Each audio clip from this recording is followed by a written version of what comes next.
अस्सलाम वालेकुम, मैं हूं डॉक्टर फिजा खान और मैं हूं पाकिस्तान दरपर्दा में। आज आपको दिखाएंगे पहलगाम वाक़ये पर पाकिस्तान ने तहकीकात के लिए अक़वाम मुत्तहिदा का कमीशन बनाने की पेशकश कर दी।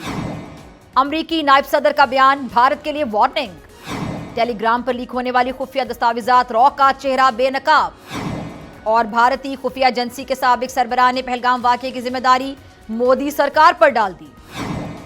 नाज़रीन, पाकिस्तान ने पहलगाम वाक़ये पर अक़वाम मुत्तहिदा या फिर चंद गैर जानिबदार ममालिक के जरिए बैनुल-अक़वामी तहकीकात की पेशकश करके अपने मौक़िफ़ में शफ़ाफ़ियत ज़ाहिर की।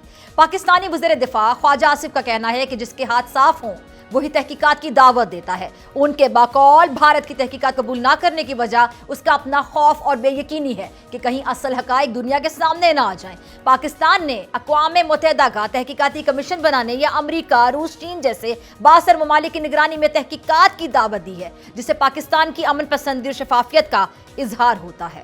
अमरीका में पाकिस्तान के सफ़ीर रिजवान सईद शेख ने एक बैनुल-अक़वामी इंटरव्यू में सूरत हाल पर दो टोक मौक़िफ़ अपनाते हुए कहा कि अमन की ख्वाहिश को कमज़ोरी ना समझा जाए। उनका बयान पाकिस्तान की दिफाई तैयारी और कौमी खुद मुख्तारी पर मुकम्मल यकीन की अक्कासी करता है। दूसरी जानिब अमरीकी नायब सदर ने भारत को एक तरह से खबरदार किया कि वो किसी भी ऐसे मिस एडवेंचर से बाज रहे जिससे इलाकाई तनाज़ा पैदा होने का खदशा हो। और इस सूरत हाल में एक और हसास मामला सिंध तास मुआहिदा है, जिस पर पाकिस्तान ने भारत को बाज़ाब्ता नोटिस देने का फैसला किया। मुआहिदे की मुमकिना मौतरी से खित्ते में पानी के बहरान के खदशात मजीद बढ़ सकते हैं। इस ज़िमन में पाकिस्तान की कोशिश है कि बैनुल-अक़वामी सतह पर भारत की आबी जारहियत को उजागर किया जाए। कश्मीर के मसले पर भी एक वीडियो ने सोशल मीडिया पर एक नई बहस को जन्म दिया, जिसमें दो कश्मीरी खवातीन ने भारतीय सहाफ़ी को यह कहकर जवाब दिया कि हम कश्मीरी हैं, भारत के नहीं हैं। और इससे जाहिर होता है कि कश्मीरी अवाम अब भी अपनी अलहदा शनाख्त पर कायम है और भारत की एकतरफा रियासती पॉलिसीज़ को कबूल करने पर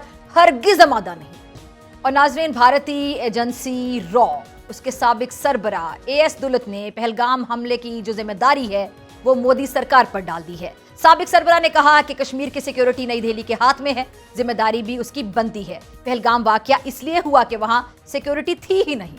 और टेलीग्राम पर लीक होने वाली खुफिया दस्तावेजात ने पहलगाम में होने वाले हालिया हमले के पीछे भारतीय खुफिया एजेंसी रॉ की साजिश को बेनकाब कर दिया। इन दस्तावेजात के मुताबिक ये हमला दरअसल एक फॉल्स फ्लैग ऑपरेशन था, जिसका मकसद पाकिस्तान को आलमी सतह पर बदनाम करना और कश्मीरी हुर्रियत तहरीक को दहशतगर्दी से जोड़ना था। इन दस्तावेजात के सामने आने के बाद भारतीय सेना के अहम अफसरान को हटाया और तब्दीलियां भी सामने आ रही हैं। तो सवाल ये बनता है कि अगर ये दस्तावेजात मशकूक हैं तो भारतीय अफसरान को आखिर क्यों हटाया जा रहा है? और भारत इतना ही सच्चा है तो पाकिस्तान की गैर जानिबदार तहकीकात की पेशकश पर अभी तक भारत जवाब क्यों नहीं देता?